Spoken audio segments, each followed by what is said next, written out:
My boy. What's Yeah, going on? a whole lot, man. Just trying to figure things out, and I just saw this really good video. I'm gonna send it to you later, um, for you to watch. It was like it's something I've been saying for a while, but someone put it like more like just brought it all together. So I'm not gonna tell you. I'm not gonna ruin the surprise for it unless you see it for yourself. I got you. I got you. Yeah, it was a couple videos. I know a couple of topics we got tonight. The first one came from that dope video. We let a couple people come in. The guy was talking about traveling and stuff like that. So I definitely want to get your opinion on that because you travel more than probably anybody in America, man. Yeah, Because it's not just for track. You got only thing I think Aubrey don't do is like competitive cheerleading. yeah. We used to do it.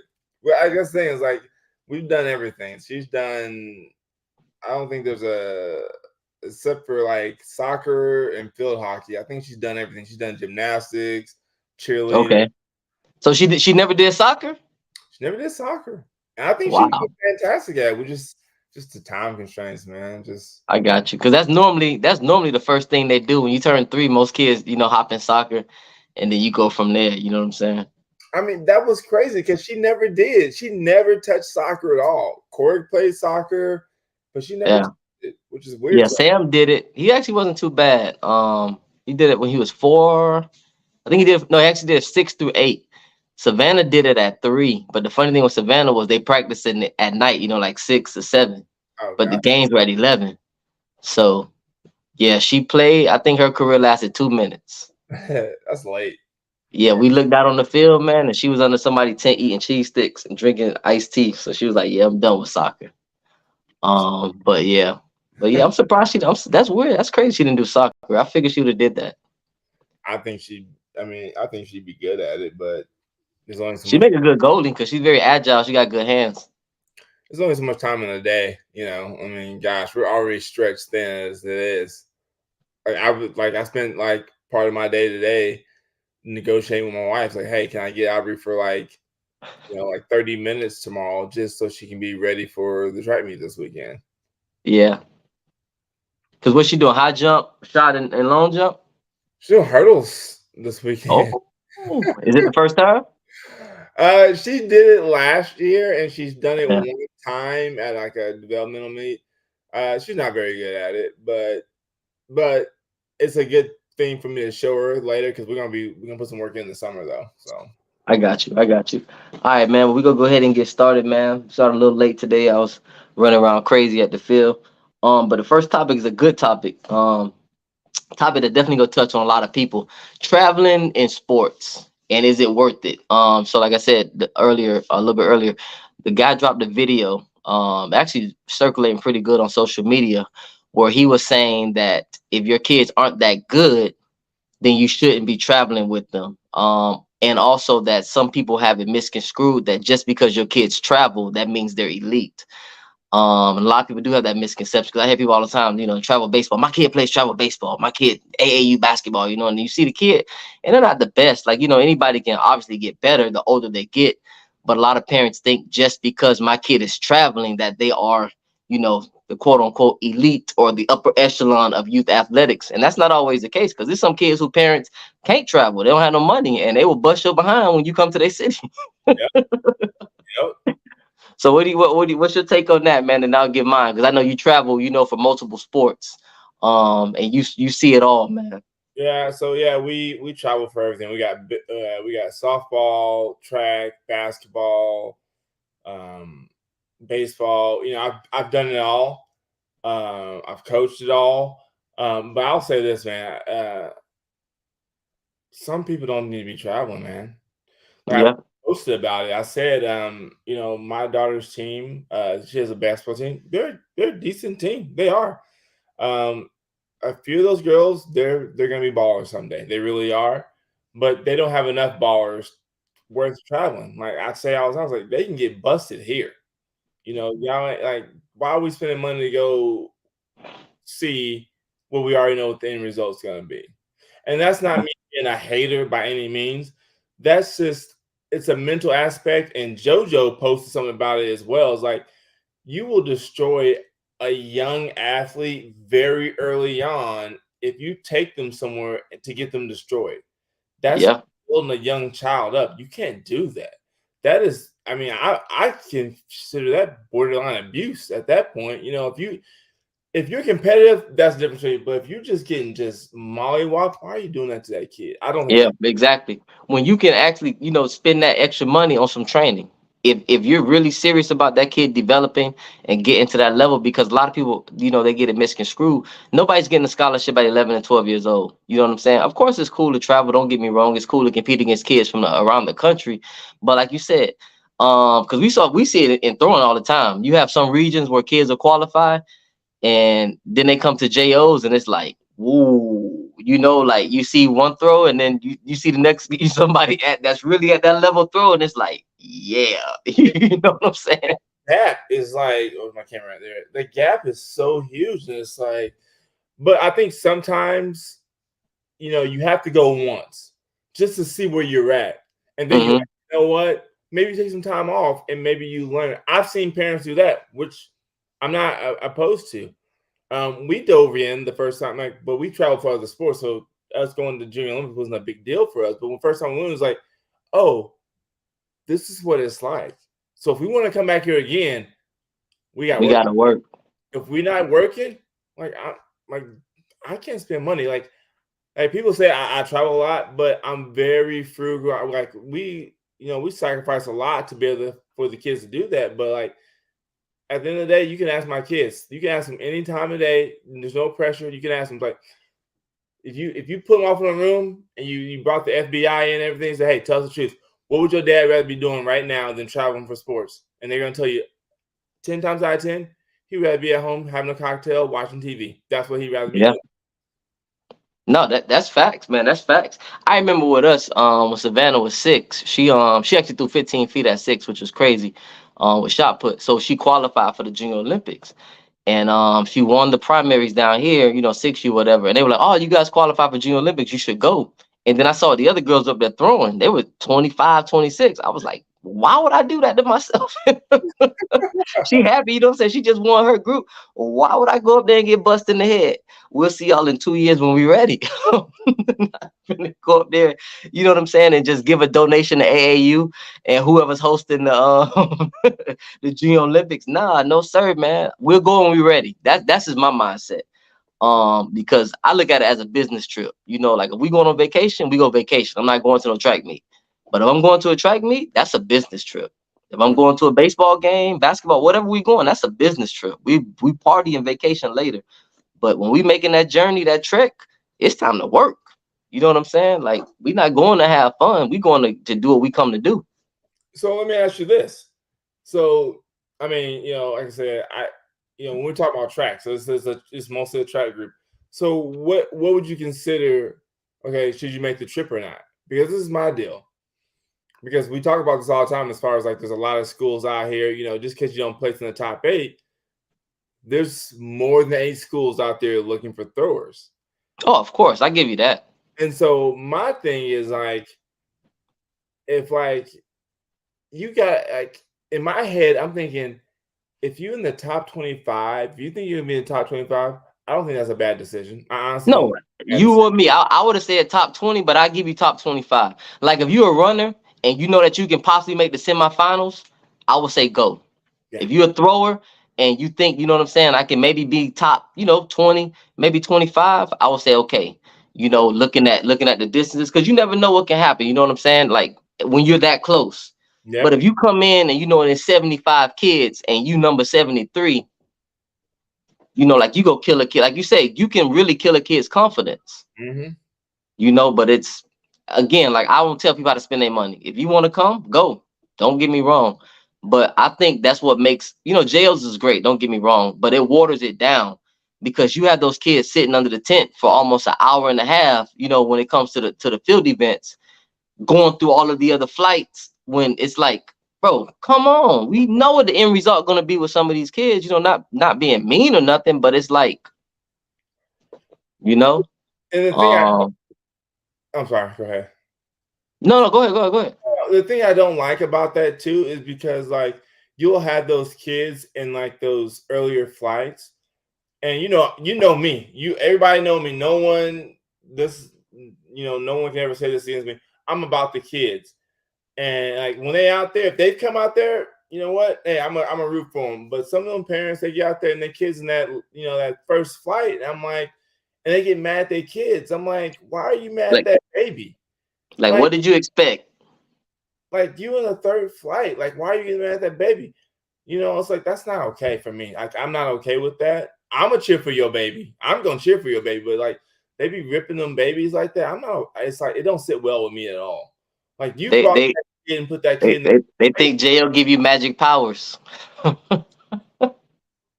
They think the Junior Olympics, you go to the Junior Olympics, you go magically get 20 feet. That's not how life works, man. Yeah. You get what you work and you put in, and then you get out what you put in.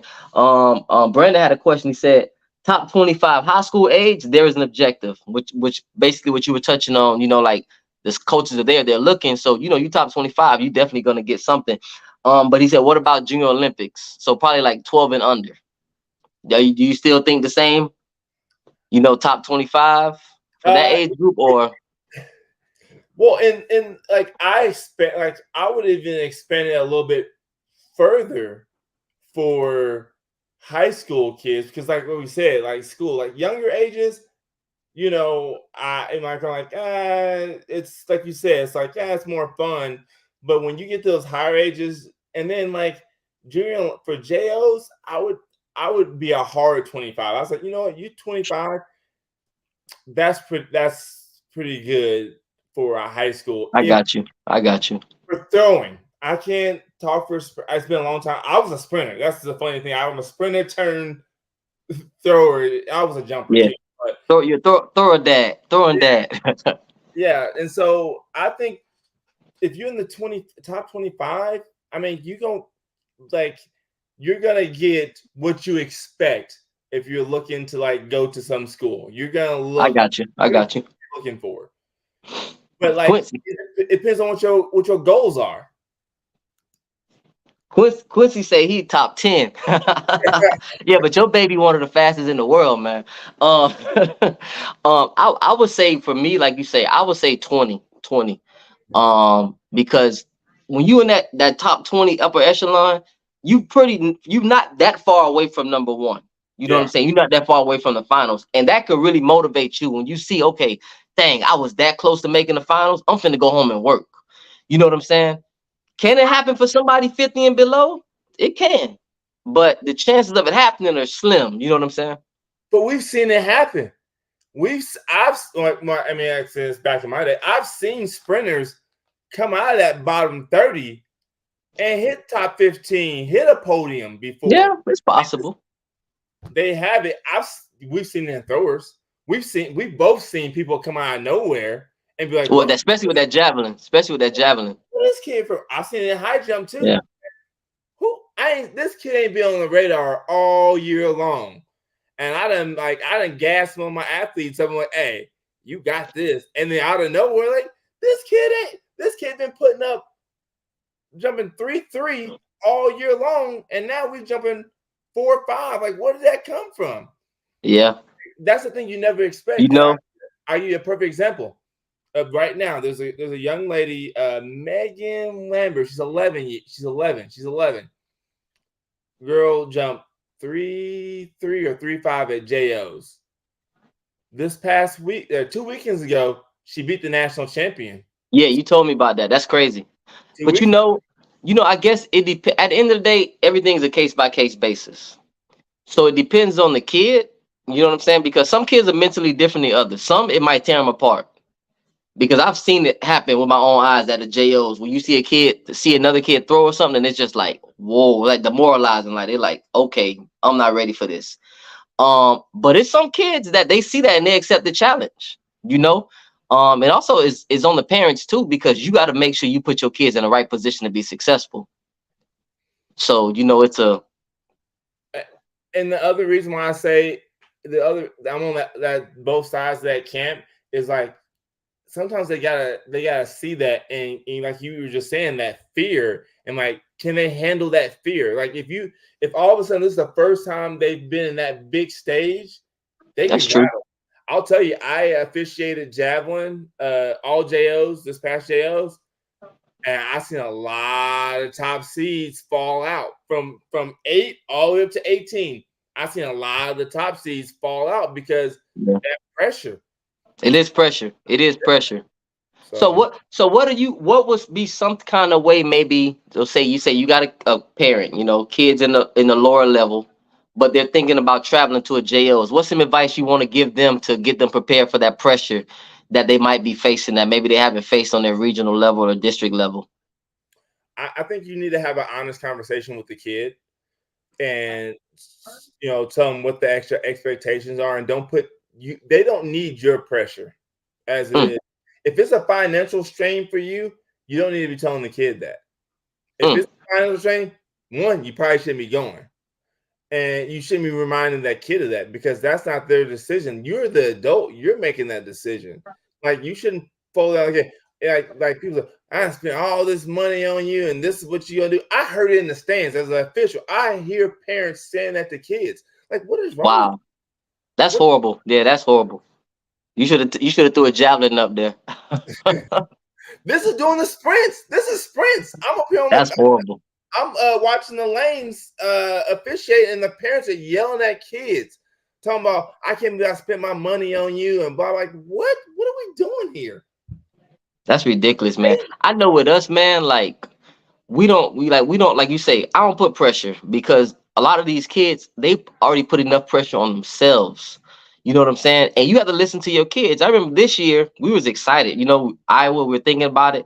And Savannah told me we were working out, getting ready for clubs, and she said, Dad, I'm tired. I was like, well, can you at least give me, you know what I'm saying? We'll go to clubs and then we'll rest and get ready for JOs. And she was like, I don't want to do JOs this year. I'm tired. We've been doing track all year long. So I was like, all right, we go hard and just give me your best at clubs, and then we'll go to SeaWorld. And she went to clubs and she broke the record in shot and javelin.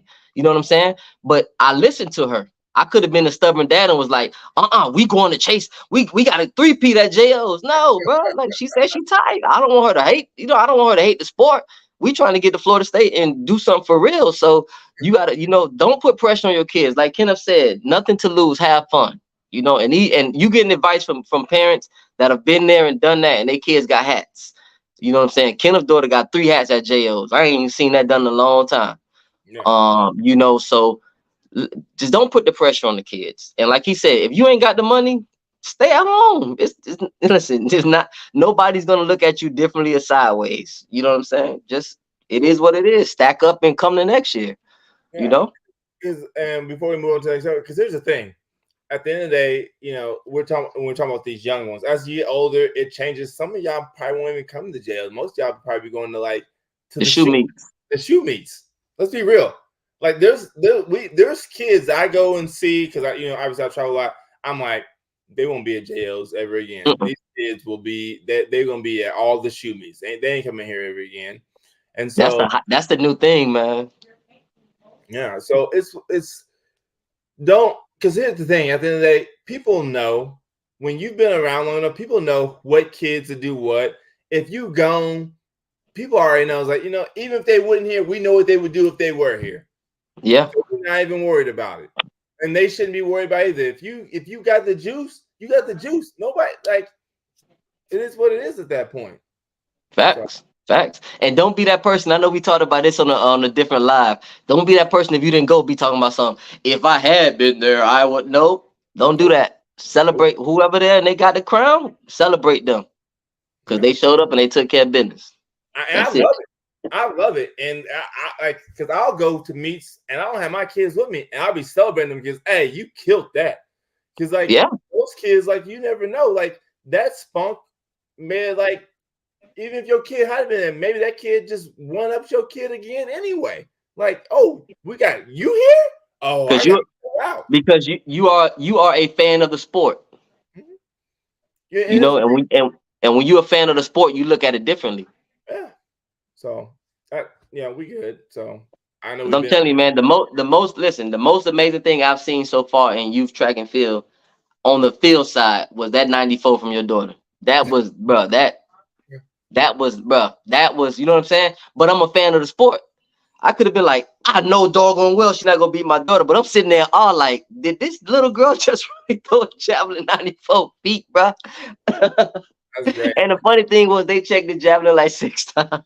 Ain't real, ain't real.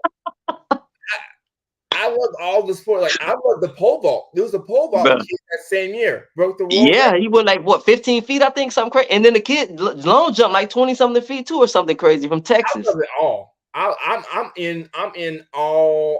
all in on all that stuff. So anyways, go. I'm sorry. I'm No, hogging. you good, man. You good. All right, so the next topic: celebrating with competition, taunting, or trash talking. Okay, man. In track, I love it. I know a lot of people say, "Oh, they too cocky and stuff like." I love it in track. It's just different in track because here's the thing, especially for my 15 and up, when they Mhm. put that line, they are like, you can look at those young men and young women when they out in that track, and They you ready? see the confidence. Like it's like an aura on them kids, man. And when they I've heard them in the corral. I've heard them talking because they talking because that's what big dogs do. They talk. That's what they do Facts. in track. That's Facts. what they do. And I'll tell you this: in 100, and I don't think I've seen it maybe twice. When they cross that line, everybody shows love. Everybody shows love. If they cross that line, they be like dapping each other up and like, "Hey man, Yeah. they You got me this time, but I'm coming back. whatever trash they talked, everybody's cool at the end of the day. It's just a part of it. And I like when those kids, when they're flexing, they show all that emotion and everything. For track, I don't think we have enough of it. I love Nah, it. we don't. We don't. It's because everybody's so afraid to be themselves, man. Like even when you see interviews, everybody get the same cookie cutter response. You know, like you see, hey, how was the race? Oh, it was good. I practiced this week and I expected to come out and do this. Like Noah Lyles go give you Noah Lyles, and I love it. When you interview Noah Lyles, I told you I was gonna come out here and break the record, and I broke it. You know what I'm saying? Like I love it, man. I love it. Michael Johnson and when him and Donovan Bailey when they raced and he had the Yeah. like waving them up. Those are iconic moments. Those are Yeah. the we like. I love about track. I mean, I love that. I love that kind of stuff. When he Like came out in them gold shoes in '96. dude, They knew what time it was. Nah, you need it, man. And people don't realize with NIL coming up now, trust me, that's you want to get noticed. You know what I'm saying? Just you can do it respectfully. Like Noah Lyles, he don't disrespect none of his opponents. He don't Usain Bolt, they didn't disrespect nobody. You know what I'm saying? But they were showmen, just like Muhammad Ali. He didn't disrespect nobody, but he told you what he's gonna do to you, and he did it. So if you don't want me to do it to you, stop me. like there's those moments that you remember. Like those are frozen in time, and it wasn't just like Usain Bolt looking at the camera as he crosses.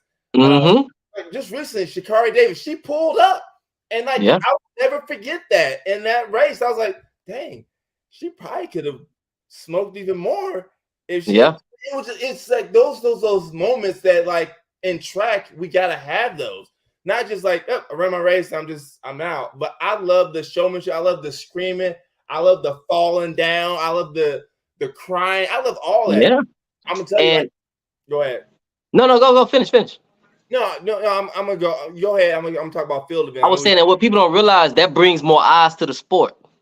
You know, like track and field, we need more eyes. How do you bring more eyes to the sport? You got to be energetic. You got to be showman. You know what I'm saying? You got to be out there talking your talk, but you got to back it up too. Like Usain Bolt brought a lot of eyes. When Usain Bolt was racing, everybody was locked into that TV. When you had Michael Johnson racing, Maurice Green, when those guys was racing, everybody was locked into the TV because they talked the talk and they backed it up.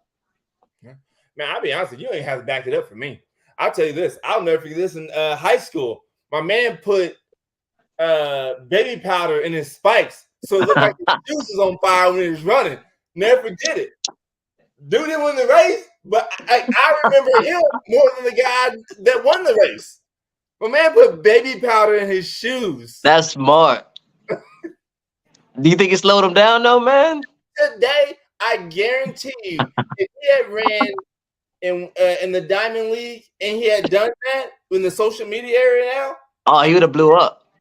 somebody would have gave him a deal just off of that. Listen, well, Johnson and Johnson, but another thing, Johnson and Johnson would have gave him a deal, but you'd have saw about 10 other kids at local youth track meets all across the country with baby powder in their shoes.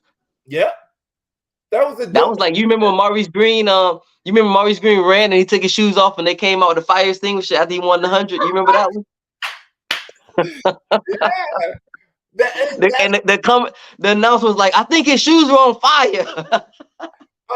That's the stuff that we need. Like, and that's the thing is like, like you think about it, and I'm gonna go back to track for half a second. Let's talk about what football does. Mm-hmm. Like I look forward to the end zone celebrations. Here's the thing that people don't realize: people who don't actually play sports and have been through this, and like they just coach it. And you can be a great coach and done a sport before.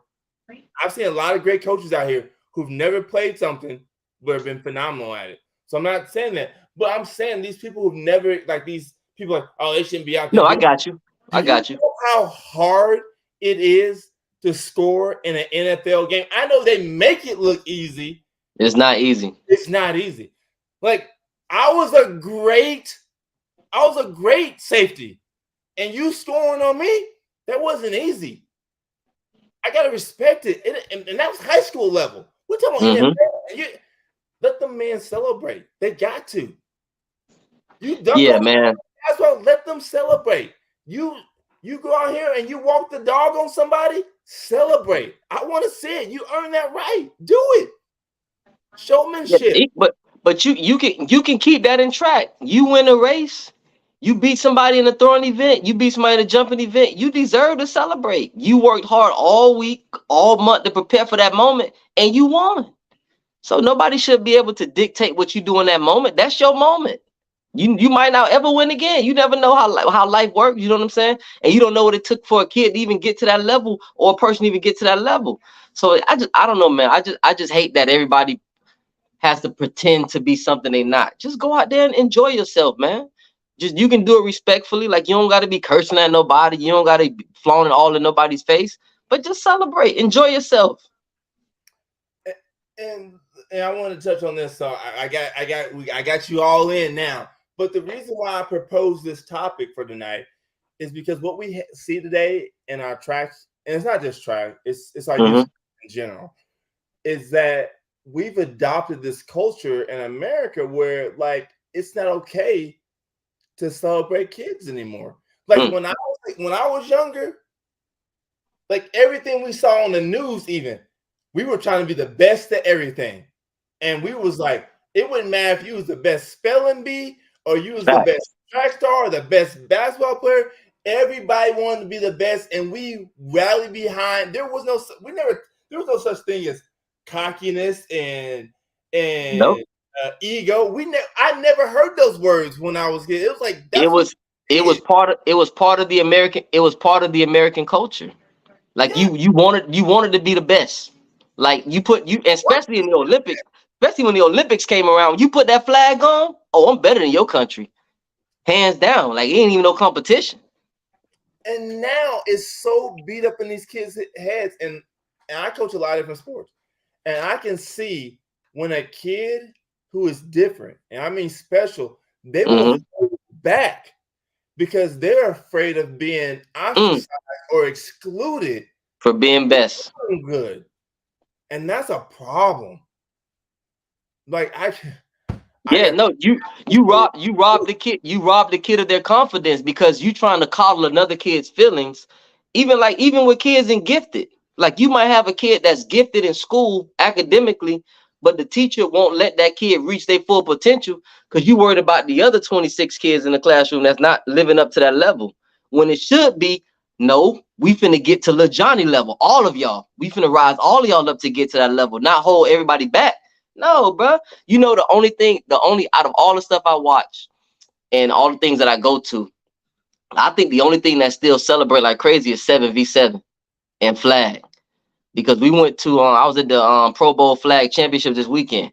Them little jokers celebrate from the 8U to the 16U boys and girls, man. They be out there choreographing celebrations. I'd be like, why y'all have time to work on this stuff? I don't think anybody, and this is the thing, it's a very growing thing. Like if you in the flag is about to be something like, well, you're gonna make some money here pretty soon.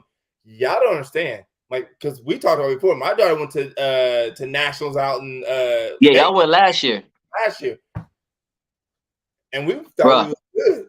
listen, No. I know there's a track talk, but them girls on another level. Quincy, if you still on here, man, I need Journey. I just need Journey to run 3 fly routes a game. That's it. I ain't gonna burn out. Just give me 3 fly routes a game, and 1 reverse. 2 fly routes and 1 reverse. We good to go. Nobody in the country will be able to stop. Yeah, but no, hey, them girls putting on a show, man. They was putting on a show. Yeah. Like it's some ballers out there. And like Tia says, like, well, you speaking about another thing, treating all the kids the same is not right. You can't. You're taking away from those kids who are gifted, and we're losing talent. There's some talented kids out here that we are losing because, like, it's just ingrained. It's like generational now. Like, I'll have parents telling their kids, no, take it easy. Like, no, I need this. I need full confidence. I have this kid that I'm still working with.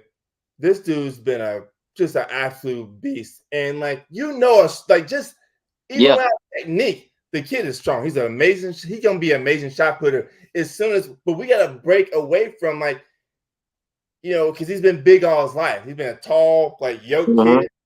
He's been different from every other kid, and so he's been sitting himself back, trying to accommodate everybody else instead of being him. Nah, you can't do that. Talk. That's what we ingrain people. You shouldn't brag about how good you are at things. You should, you want to make sure everybody's included and stuff. And the thing is, man, and this is you can ask my wife. She'll tell you. I had to have a heart-to-heart with Ivory last night because I caught her taking some plays off in softball. I was like, and Courtney asked her, was like, hey, are you not trying this hard because you're embarrassed about it? And she was like, and she goes, no. So she lying. Yeah. She's lying. And but see, Courtney's nicer than me. I gave Aubrey the business. Like, listen, baby. I was like, I don't care about none of the other girls. I was like, what's your dream? You told me your dream is to play at UCLA or play at Oklahoma. How are you gonna do that if you worried about somebody else? You have to be worried about yourself right now. Wow. That's it. I was like, you can't be worried about I talk to my baby honestly, and that's because that's all they know from me. So if I'm offending somebody, you're not wrong. You're not wrong. I'm not apologizing. But I was like, you can't be worried about scrubs. You can't. Scrubs is gonna be scrubs, and people just get used to people not liking you. Yeah. And I had to learn that from that kid I was telling you about, who's like this animal that we're still trying to break him out of his cage. And I've seen it happen to him. I can't have that happen to my kids or any of my other athletes. I can't have that happen. Don't cage yourself trying to accommodate somebody else. You have to allow these kids to be great.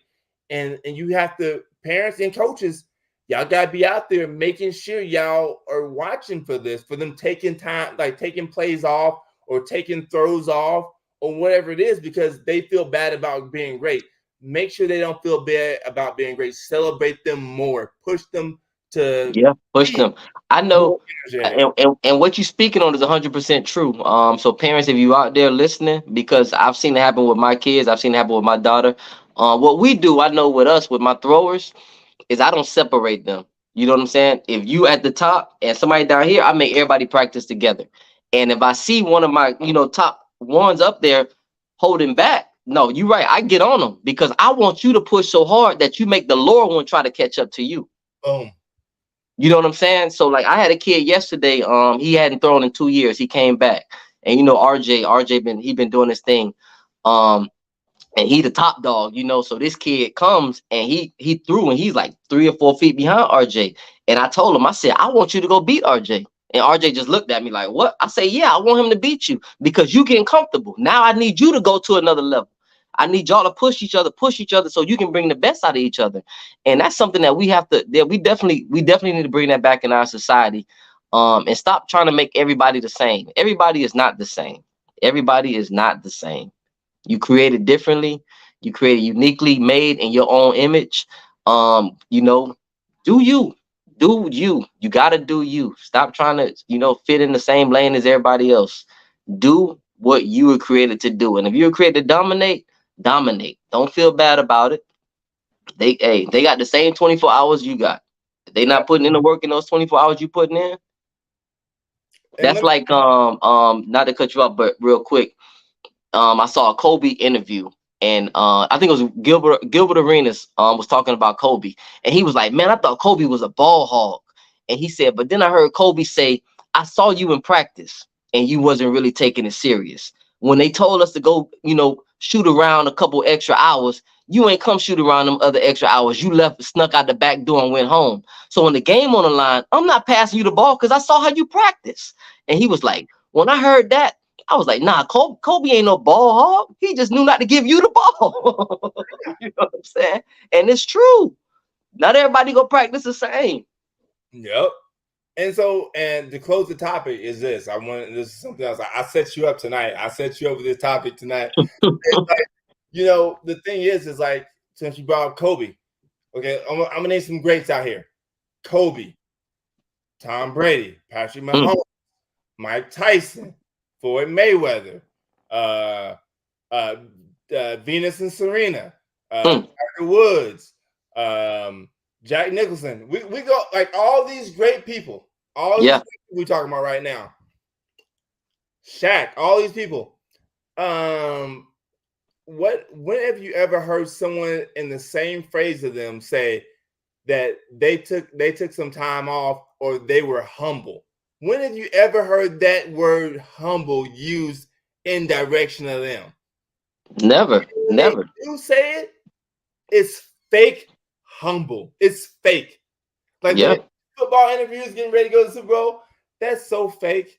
And I hate it, bro. It's like, come on, quit playing. You don't really think that dude. I hate it. And that's why I respect the athletes like Beast Mode, guys like that spoke the truth, man. Like, why I gotta sugarcoat this for you? You know who I am. If I meet you in the hole, I'm gonna run you over. Stop me. You know what I'm saying? Like, well, why we gotta sit here and be kumbaya? No, we competitors, we warriors, we gladiators, bro. I'm here to beat you. It is what it is. We can be friends once the competition over, but right now my goal is to destroy you. Yeah, that's the mindset you gotta have. That's it, and that's something you cannot take away, regardless of what you want to say. And I'm the biggest LeBron fan, but what you can't take away from Kobe and MJ, hey, they were dogs. Listen, if LeBron had that mindset, he had 12 championships. They were dogs. I mean, he would have 12. Just didn't care about nobody's feelings. Didn't care how they came across. They weren't trying to be They didn't care about none of that stuff. Nope. But when they were competing, now people make this lie and say, "Oh, Michael Jordan ain't friends with." Michael Jordan got a lot of friends. He just took a trip with all the homies. I was about to say, they went on that cruise with Magic and all of them. Yeah, they friends. But when we in season, I ain't your friend. Yeah, that's another thing, man. Not that I know we got to get to the next topic, but like they lose the game, and now you going hugging everybody over there. We didn't do that back in the day, man. You beat me. Oh, I talked to you a couple of days later, bro. We can't talk right now. I'm hot. the only sport I give a pass to that in. There's only one sport I give a pass to that in, and that's track. That's the only pass I've ever given that to. I did it after the race. Like I got that's hey, you got me that time. I'm gonna give you. But basketball and football, I don't want to see you. We gonna fight for real. We gonna fight. So yeah. Oh man. So this pretty much time to our next topic, man. Ace Boogie always was talking about this one. Smoke versus no smoke. Does it matter for the athlete? So what you think about that? Because I got to take. I'm on this one. Me and Ace Boogie, we be back and forth on a lot of different opinions, but this one I got to be with him on this. At a certain point, like 14 and under, I think I think having smoke there makes a big difference, especially for those younger kids when you're not used to having competition. So when we're talking about JOs wise, Mm-hmm. a lot of these districts, a lot of these regions, there's no competition for these kids out here.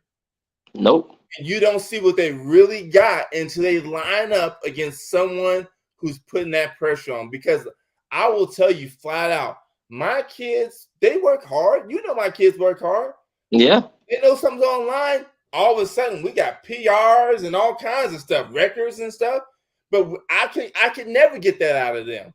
And that they ain't lazy. It's just something about that environment that brings that out in them. So I got to go with Boogie on this. Like I heard somebody say, "Oh, you get in the race when you ain't got competition." I'm like, man, you not. If you have a 14, I would say if you have a 12 and under kid on the track that can run hard by themselves, you got something special.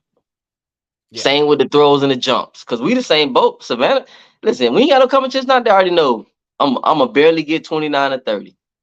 If I get a 28, I'll be happy. If ain't no competition out there, because she ain't finna throw. I'm gonna get about a 90 in javelin. You know what I'm saying? And it is what it is. But like you say, when you go to the speed capitals and they got the Mambas out there, you know what I'm saying? When you go to JOs and you know, okay, the person behind me, they could bust my head. So I gotta go out of here and do what I gotta do. You know what I'm saying? You're gonna see the bigger numbers, and that's why you see the records being broken at those meets. People say, "Oh, it's because it's later in the year." It ain't because it's later in the year. It's because it's competition. Yeah. And they know I gotta bring my A game. I'm gonna be on the sideline crying mad. You know what I'm saying? So yeah, I definitely agree with Ace Boogie on that. Now once you get to high school, you got to race the clock. Yeah. You know what I'm saying? You got to throw because you never know who's watching once you get to that level. Yeah, but youth level game the whole time because there's recruits like who's the young lady? I can't think of her name. I'm blanking right now. Who's going to Texas out of California? You got it on. Oh yeah, I know Megan Humphreys. You talking about the multi? Yeah, that's a perfect example of your A game when you're up in high school. You never know who's watching, and present an opportunity. So yeah, now she's going to Texas. Yeah, she could have been out there lollygagging, and Texas would have passed her right on by. But you're right, she did what she had to do. But she, like you say, she was in high school. You just have to gradually get your athlete to that level. But when they young, man, they not like I'll take Savannah when she was 6. She was throwing 10 feet at the meets, and I said, bro, you hitting 13 feet in practice. Come on. We went to a meet, Baytaf, whatever. And this girl went before her. She threw 12 feet. So I was like, oh, what we gonna do? She hit 14. I was like, oh, now somebody woke you up. You know what I'm saying? But it took that other person to jump in front of you for you to wake up and say, I got to step up and do what I got to do. So the kids definitely need that motivation. They need that encouragement. It's just like an adult at work. When you at your job, you probably chilling. Then you get that email come across, say, hey, if you do this month, we gonna give you an extra $500 on your check. You say, oh, really? Let's go. You know what I'm saying? But it's my daughter's a perfect example of that. Like at Speed Capital this weekend, she threw 23:10. I think the shortest she threw all year was 24 feet all year last year. Like, I mean, like I think even at throwing 24 feet, 23, yeah, still up 3 feet. So she's not. It ain't really pushing her that much. She's like, I get by. But this weekend she better be ready because the girl who just in high jump, the girl who just dethroned the national champ last year, she coming. She better be ready. Because if you don't look at me. Don't look at me, yeah. I can't jump for you. I can't throw for you. You better be ready because she ready. That girl's coming for a reason. She ain't just coming just to be like, whatever. No, I just beat the national champion. Now I'm coming to get number 2 now, just to show y'all that I'm not one to play with. Listen, it ain't no and like we were saying, some kids look forward to that challenge. She probably looking at that performance as like, okay, more smoke coming. I got to get ready to do what I got to do. You know what I'm saying? Some kids are pushed differently, but you need that smoke because that smoke brought it out of her. That probably pushed her to get to that higher level when she realized, okay, national champion in the building. I got to show up. Yep, and she showed. The girl didn't miss a jump. She was perfect. Wow. She was perfect. Didn't miss a jump until she got to 135. And I honestly, and this thing as a coach and a dad, I'll be honest with you. I hope like either way works for me. I hope like deep down, honestly, I hope the girl busts Aubrey in the head because then now I'll teach her a lesson. That's how my kids learn. They learn from getting their heads busted. See, you like me, man. I be sitting there sometimes like I hope somebody beat you so you could shake out of it and start getting back to work, man. I hope this girl come out here and give her the business. And like that's what helped record this past weekend. I said, hey man, and I lied to her. I said, hey, I was in the bathroom just now, and on everything, this dude said he about to bust you up in this high jump. That's what he just told me. He said, oh, I see you on TV. We about to bust you up. We're gonna bust your son up. And like he believed me. Hey, what he do? Hey, my man went out there and jumped because he was lollygagging the weekend before. But that's that mental difference, like you said, Ace Boogie. You know the buttons to push. You gotta know what to do. You gotta know what to do to motivate these kids. My man say, not today. Not with that mambo out there. Not with that mambo on the line, baby. Not today. That's what he said to me. He said, ain't no random gonna beat me. That's what he said. And I was like, and Sal was geeked. I was like, my boy says he's a random. He said, ain't no random gonna beat me. I love it. And that's the stuff we need in track and field right there. My boy say, I'm showstopper. You must have forgot who I am, bro. I gotta tell my boy because we always talk about randoms and stuff when we play basketball. Call them randoms, like random gonna beat me. And he just said it. He just quoted something we said like 20 years ago. So yeah. I gotta put that in the vocabulary, bro. When I see him, I'm gonna walk up to him when I see him and say, bro, this random just said he about to take you out of javelin, man. He gonna look at me like, what? I swear, I wish y'all would have seen his face. His face was like, that's funny. Yeah, but anyway, so yeah. That's funny. But see, that's what you need. But somebody will probably look at that and like, this cocky little kid. No, he ain't cocky. He confident in his ability. And he went out there and he did what he had to do. Yeah. But I love it's different. It's a difference in being cocky and being confident. Confidence goes out there and you do what you say you was gonna do. And you know what I'm saying? And the thing that people miss out on, if you were actually competitive, especially like I said, I seen from the running side because I was a runner and I high jump. I didn't throw. But now that I've been in this throw world and everything, I can tell you, I can't count on my hands and toes. It's more hands and toes than fingers and toes that I got. That after an event and throwing, I will always see parents and other athletes go talk to each other. Hey, we've seen what you love and do. And they may have won, they may have lost. Everybody's so cool. Both the kids that beat Cord, they came over and talked to him, said what's up and everything. Yeah. Like, it's a family. It's all love. And I will say this, and I will tell you something else, man. I know high jump is one of my hypest sports, but I'm telling you, them dads at the discus, oh my God. I love them dads at the discus. Man, last year I think it was 12-year-olds and 13-year-olds. Yeah. Them dads was going ham celebrating. I mean, just like, listen. They just, I love them dads. They're my favorite dads. Like, I want to hang out with them all the time. Anybody but your kids throw discus. That discus is hard to get, man. When your kid finally get a hang of that's huge, bro. Like you sit there like, I done watched 3,000 bad throws. You know what I'm saying? We finally got the hang of it because we going through that right now, man. You have 2 beautiful throws down the middle of the next 10 right in the net. It's like, what are we doing? You know what I'm saying? That discus is hard, bro. So I definitely I'm definitely be in that group one day, but that discus ain't no joke. No, I mean, but just in throws in general, I've been watching a lot of videos and Corey's been showing me stuff. He's been liking to see, like, I've seen moms and dads and like just their reaction to like big throws and stuff like that. Just bananas. I mean, and I love that. I love that for that kid.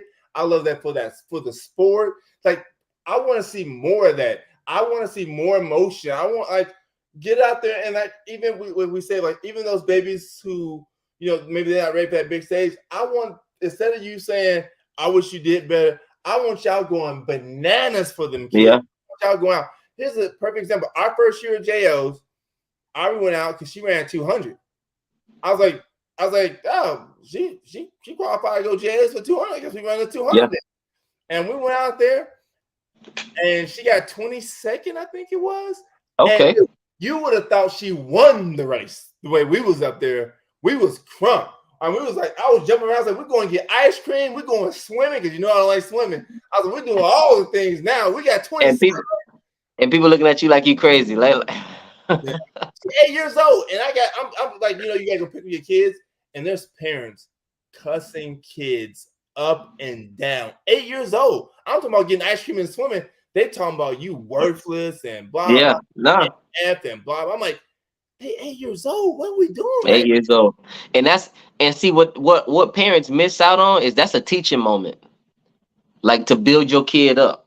You know what I'm saying? Like, why listen, they already defeated. You don't got to tear them down no more. Trust me. A kid realized when they didn't perform to their best ability. They're not dumb. They realize, okay, I know I could have did better.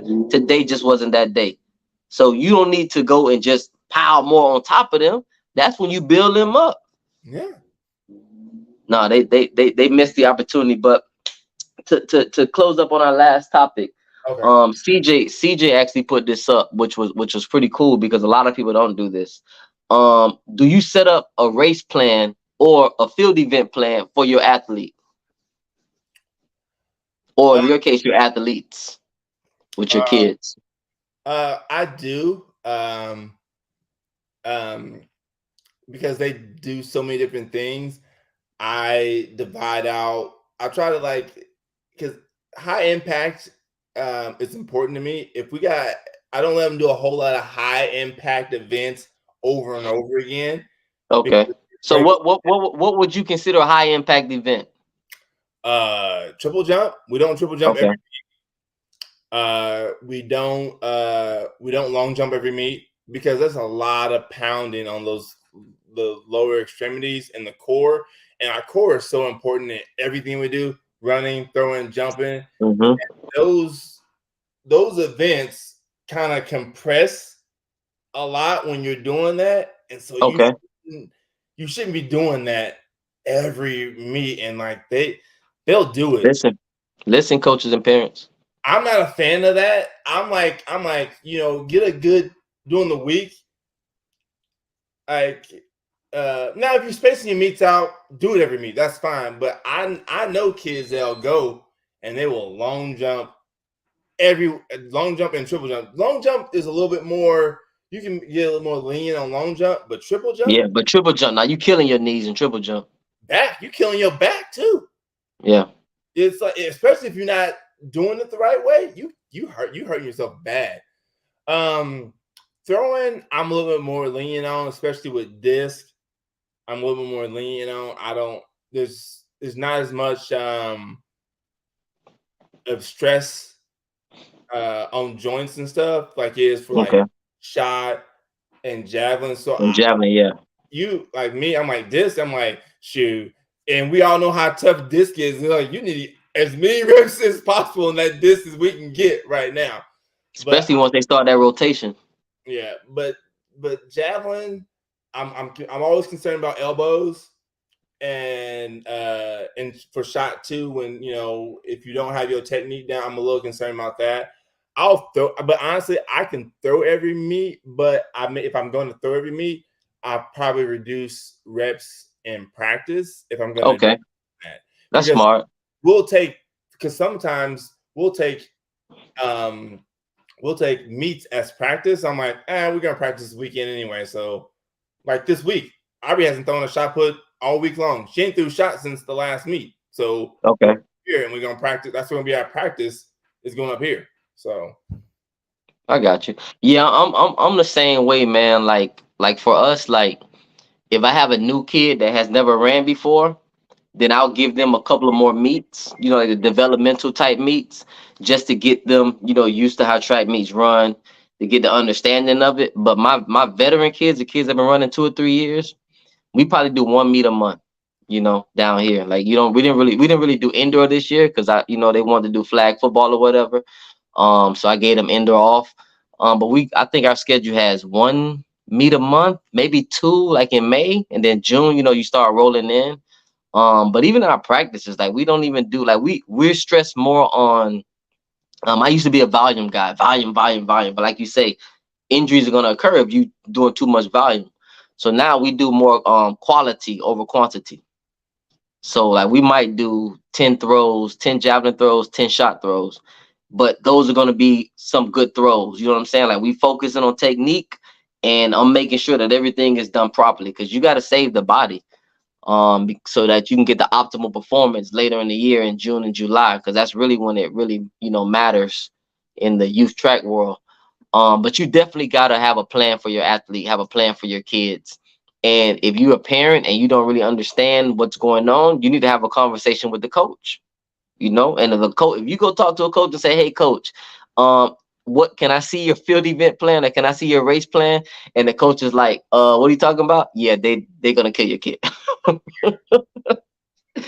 So you know what I'm saying? Had them inbox one of us so we can help you out. But you definitely need a plan for that kid, because all kids aren't the same either. No. And I want to say this about high jump too, and something that I do throughout the year is adjusting. Like I'll see kids come in at like heights they shouldn't be coming in like super low. I'm like, you're just burning yourself out. Once you get to a goal, once you start hitting like a consistent height, you shouldn't be coming in open height. You should get like a little bit closer to like where you're consistently jumping, maybe like Okay. 2 or 3 clears that you like. Okay, I'm like in 2. I just need 2 warm-ups. These 2 warm-ups before I get like I'm pushing myself. So if your PR is like 135, maybe you come in at 115 or 120, and that way Okay. I have that many jumps. But I'll have kids that come in every weekend. They're starting Open and height. overnight like 0.9. I'm like, why are we jumping this? And like, you dead at the end of the meet. That's poor meet management at that point. Not reps or whatever or racing. Yeah. It's poor meet management at that point, because it's like that's a different type of thing. It's a mental place, and it's like you just can't come in open and height, but you got to come in for mental and high jump. You got to come in at a height that you can get, but it challenges you at the same time, so you get that rhythm. But if you come in, you get tired, then you waiting for like, say you come in with the like kids who not jump as high as you, and you gotta wait for like 10 jumpers, and now you didn't jump once, and now you get your body's like gotten you don't got tight, you froze up. Yeah, instead of like getting them reps. So that's just some advice, some extra advice. I know we wouldn't. And one of the last things also, don't change your warm up when you get to the meet. You know what I'm saying? Because warm up the same way you warm up in practice, get that down, and that's your warm up when you get to the meet. Because I see kids come to the meet and they do 1,000 throws. I'm like, why are you doing so many throws? I don't say nothing because they're not my kid. But I might talk to the coach. The coach like, oh, we do a couple warm ups in practice and we throw. But why they doing 12 warm ups now? They gonna be, bro. They ain't got nothing left. I'll tell you after the meet. I'm not gonna tell you during the meet because you're competing against my kids. After the meet, I give you all the advice you want. All right. We got a 75% rule when we warm up at regionals, districts, and JL. We have a 75% rule. So we're doing even less than when we do warm-ups in practices. That's the thing people don't realize. Like, no, we ain't even like once we get to districts, regionals, or nationals, we have 75% rule, and we have less reps at that point. Because I know what that heat do, and I know what that weighting do. So it's a strategy. There is a strategy to pre-gaming, y'all. It's a big strategy. It's as they say, it's a science. It's a science to it, man. Like it's a formula that you get. And I always tell people, try to develop your own formula. That way you can replicate it with whoever comes into your program. No, they might not all be national champions, but you can get them all to operate at maximum, level for them, who they are as an athlete, as a kid. But learn your system, learn the system, get it. It takes time. I'm telling you, when I first started, I had kids throwing I had 8-year-old kids throwing 12-pound shot puts. It was crazy. But eventually I learned a science that, you don't have 8-year-old kids throwing 12-pound shot puts, but I figured out boom, what works. And now I can replicate it with whoever comes into my program. So you just gotta, just try things out and take it from there. But you definitely need a race plan. You definitely need a field event plan. So, coaches, if you don't have one, develop one. Parents, if you don't know if your coach has one, that should be your first question when you see them in practice tomorrow. Hey, coach, I just want to know the race plan for this year for my kid. Boom. He gonna be like, you must have watched that live last night. And this is this. Give them grace. Don't Yeah. go right for the hills. Give them grace. Maybe you never thought about it before. Facts. We're all learning. Like I learn every day I go to practice because now I'm in like 6 days a week right now between all the sports right now. I And got you. not a day that goes by where I'm not learning something new right now and when I'm coaching. So, I get offended. Some people like this. Some people get offended when you try to tell them something new. I'd be like this. I'd be like, hey, I want to learn. Yeah, listen, because all of it. it might, and the thing about learning something new too, it might not be for you, but it might be for you, and it might not be for you at that time. You know what I'm saying? You might get 2-3 months down the road and you say, dang, I remember when somebody told me this. Boom, now it clicks. You know what I'm saying? Because you got to that level or you've gotten to that place where that advice is, now I need that advice. And I'll leave it with this. Like you're saying, give them grace. I was that person. When I told you, when Savannah was 8, we was at every track meet. Every track meet that had a record, I was there because I wanted every 8U record in America. I ain't lying. We drove about 12,000 miles because my goal was to get every 8U shot put record in America. And this coach at Northwestern, Coach Jackson, he told me, he said, do you want an 8-year-old national champion that nobody knows about, or do you want a kid that has a long career? And I had to think about it. I was like, you're right. I want a kid that has a long career. And he told me, you don't treat a Ferrari like a Corolla. And that is my saying ever since then. I always go back to that saying, you don't treat a Ferrari like a Corolla. And ever since then, we had a plan. You know what I'm saying? And we've been working our plan, and it's been working so far, you know.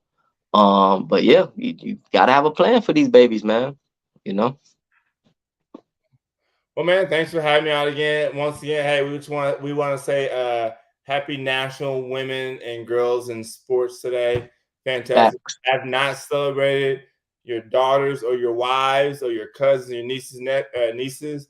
Make sure y'all get out there and do that because, they're very special people. So make sure you guys do that. Yeah, these girls, these ladies, these women putting up numbers, man. I'm telling you, but this flag, like my team ain't do what it's supposed to do. We went 3-0 in pool play, came in as the number 2 seed going into the for the playoffs, had the easiest road to the finals, and we lost in the first round. Bro, I was so hot. I'm still hot. Still hot. I'm gonna have an NFL flag championship back there, bro. I'm so hot. But I got, since I lost in the first round, I got a chance to go and watch some other football. And these girls was putting on a show, man. There was some U.S. national girls there, man. I mean, these girls can ball, bro. It's real. It's real. Like as I'm saying, they got punched in the mouth when they went up there. It's like, now y'all know what y'all messing with right now. Yeah, nah, these girls can ball, man. Like some ballers out there. The USA gonna be nice in that flag football. I can't wait to see it. It's gonna be nice. But be good, my brother. Safe travels to everybody traveling this weekend. We out. We 3 weeks out from Speed Capital. I can't wait. We finally get back in the ring and and you coming down, so it's gonna be a good time, man. But I know you guys got a couple meets before then. But everybody that's traveling this weekend, safe travels. Go out there and do what you got to do. Go out there and dominate. Post them babies, post them PRs, post the wins, celebrate them. You know what I'm saying? Don't jump on them. It's only February, so don't be jumping on these kids. We got a long season. It's only February. But everybody, stay blessed and remember, field events matters. All right, God bless y'all.